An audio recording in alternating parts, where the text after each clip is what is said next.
Hi, in this video I want to give you some sample answers for part 1 of the IELTS speaking test. Now these sample answers are following some of the advice that I gave you in last week's video. So we're going to be keeping the answers quite nice and simple, not worrying too much about the technical sides of our answers, but just maintaining fluency and using our natural spoken English to impress the examiner. Now, the questions we're looking at in this video are on the topic of neighbourhood. So all 4 of the questions are going to be focused on that topic. Now, what I want to do is look at the questions first and then show you some sample answers. And after that, I'll give a quick analysis of the answers to show you why they're the kind of answers that a really high-level student would give, or the kind of answers a native speaker would give just naturally. Now, if you remember, I said in the last video to really not worry too much about this part of the test and not be trying too hard to focus on grammar or vocabulary. But of course, these are some of the things that I will point out in the analysis of the answers. Also, remember, the sample answers that I give you in this video are not there for you just to memorize and copy when you're in the test. That's not the idea. But they're here to kind of help you to see what an appropriate answer would be in this part of the IELTS speaking test. So let's get on and have a look at the 4 questions I've chosen to give the answers for in this video. So, first one is here. Do you like the neighbourhood you live in? So quite a simple, classic style of IELTS questionnaire. Do you like question? Very, very common to start with something like that. So of course, we'll have to give an answer which says whether we like our neighbourhood or not, and maybe explain why a little after that. Remember, we want to give nice full answers, but answers that don't go on too long. If you remember when I was giving recommendations about how to answer these types of questions, I do usually say about 2 sentences to give you a guideline. Of course, that's not a rule. We could answer this with slightly more than 2 sentences if we wanted. But really, we've got to focus on that question there. Do you like the neighbourhood you live in? Now, the second question is, of course, slightly different, but still following the topic of neighbourhood. What do you do in your neighbourhood in your free time? So, of course, we have to say the things that we do. Maybe give 1 or 2 examples of those things and explain why we like doing them, giving a nice full answer to that question. But again, nothing too complex here about the style of question. And remembering when you're giving your answer, you don't have to make anything too complex either. We've got to have a nice appropriate answer to that style of question. And the question's pretty simple. Now, if we move on to the third question, you can see here it says, what new things would you like to have in your neighbourhood? So of course, again, not the most difficult question. It's your opinion. It's what you would like. So there's no wrong answers here. But again, you might have problems coming up with ideas very quickly with a question like this. But of course, you've got to come up with a few new things, right? And say what you would like and why you would like it in your neighbourhood. But again, this kind of question doesn't require a really long, complicated answer. It's good to keep it nice and simple. But of course, not too simple. You need a couple of sentences to answer this kind of question. Now, if we look at the 4th and final question, it's, would you like to live in another neighbourhood in your town or city? So again, it's kind of a yes or no question there, would you like? But it's asking you to imagine something a little, so could be a bit challenging for some people. But you've got to explain whether you would like to or not, where that area might be, and why you would like to live there or not. and explain that nice and clearly and concisely. Now, we've looked at those 4 questions now, and maybe you've been thinking about how you might answer those questions. You could even pause the video and practice yourself. What I want to do now is move on to look at my answers to these 4 questions. And hopefully you'll notice when you're listening to these answers that they're nice and clear, straight to the point. They fully explain our answer, but don't go into too much detail. Again, they're not too short though, because they're using nice full sentences and explaining our answer as full as they have to be explaining the answers. After we've looked at them and you've listened to them, then of course I'll give a quick analysis of a few points and maybe a few bits of vocabulary and grammar that I could point out in the answer that are kind of giving it quite a high level, or a high band score that you would get if you were giving these sorts of answers. So let's go back and look at the first question, and we'll look at the answer to it. So, do you like the neighbourhood you live in? Yes, it's not too bad around my home. I'm quite well connected to public transport and there are plenty of things to do. What do you do in your neighbourhood in your free time? Quite often I'll go for a run in the local park or get something to eat at a restaurant nearby. I find these things relaxing and it's nice to get out now and then. What new things would you like to have in your neighbourhood? It'd be nice to have somewhere to go swimming a bit closer. Right now, if I want to have a swim, I have to drive. I'd love it if I could walk to a local pool. Would you like to live in another neighbourhood in your town or city?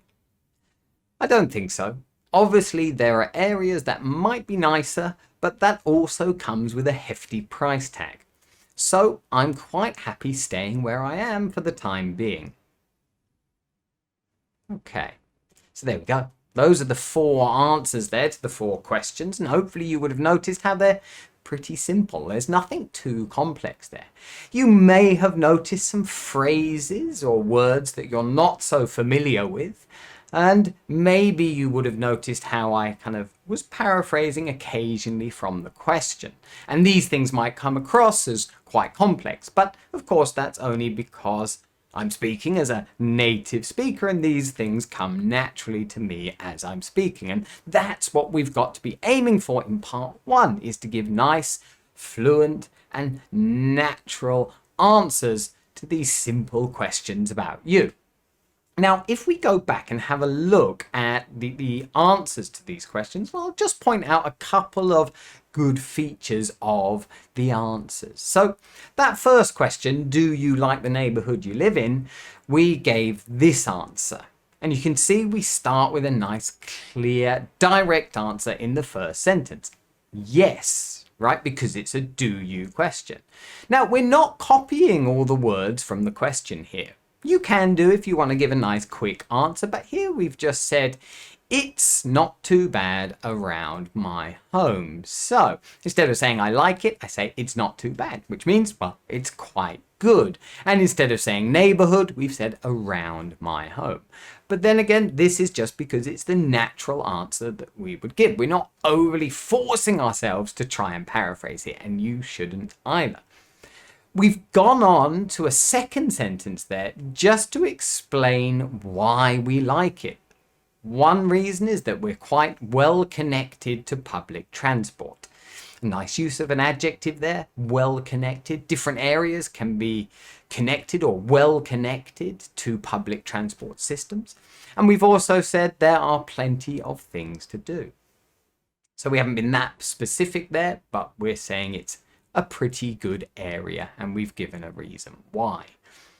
Nothing amazing about that answer you can see there, but it's nice and clear and concise. And we haven't made any errors with any of the English we're using. Now, if we move on to the answer to the second question, if you remember, the question was, what do you do in your neighbourhood in your free time?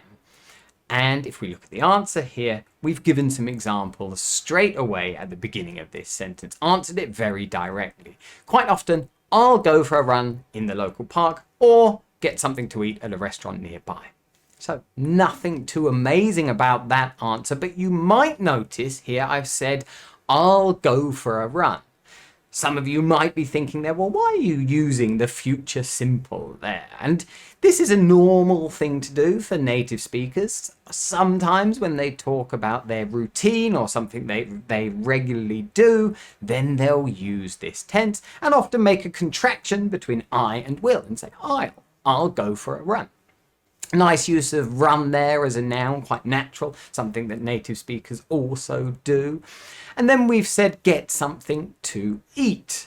Of course, I could just say go to a restaurant, but this is a nice kind of more idiomatic phrase or as showing good collocation with the word eat, to get something to eat. And nearby, well, nearby, of course, that would be in our neighbourhood. So a nice word to remember when we're talking about the topic of neighbourhood. Then we've given a second sentence there just to explain why a bit. I find these things relaxing. So of course we're referring to what we've said in our first sentence by saying these things. It's nice linking there. And it's nice to get out now and then. Now, some of you might be confused by that phrase, now and then. It just means occasionally, but it's a nice, slightly different, slightly idiomatic way of saying that. But again, there's no focus on that when we're giving the answer. Just thought it would be useful to point some of these phrases out. Now, if we move on to that third question and the answer to it, what new things would you like to have in your neighbourhood? So straight away, we've given an answer nice and clearly, nice and directly. It'd be nice to have somewhere to go swimming a bit closer. So we want a swimming pool, basically, right? But we've phrased it slightly differently. And of course, we've used the word would in the answer to show, well, we're imagining something. It's not real. We've also made a contraction between it and would. It'd be nice. This shows good speaking skills, a pronunciation feature that native speakers would use, so also nice to do. I've gone on to explain that a bit more, like why I would like it in my local area in the future. Well, because right now, if I want to have a swim, I have to drive. So a very short sentence there, but explaining the situation now when I want to go for a swim. And also, of course, there we've used swim in a different way than we did in the first sentence. Go swimming, and here we've said have a swim.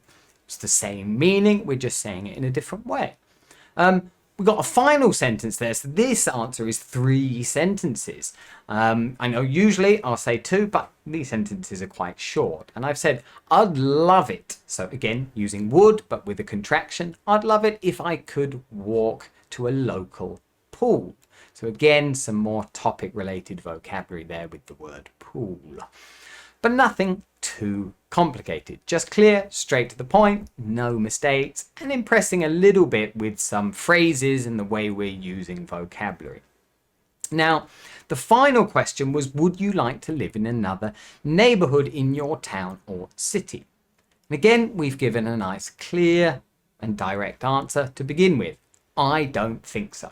So, of course, you could say no or yes, but here we've said, I don't think so. And then we've explained why. Obviously, there are areas that might be nicer, but that also comes with a hefty price tag. So we've explained, yes, there might be areas that are better, but really I don't want to move there because of the hefty price tag. A nice phrase in English to learn here, a hefty price tag means something is very expensive.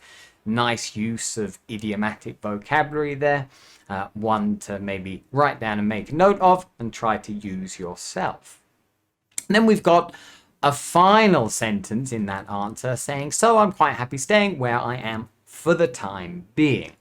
Now, that phrase at the end might be quite interesting to some of you, maybe new, but for the time being just means for now. right? Maybe in the future it could change, but for now, I'm quite happy staying where I am.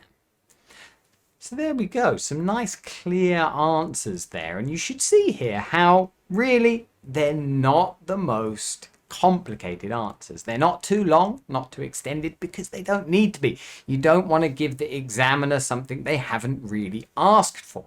Remember, you can give long extended answers in other parts of the IELTS speaking test. Hopefully these answers are useful to you and you can practice giving similar answers to similar questions yourself. If the video has been useful, then do remember to click the like button. And if you haven't already, remember to subscribe to the channel so you don't miss out on any similar videos in the future. Thanks for watching and see you in the next video.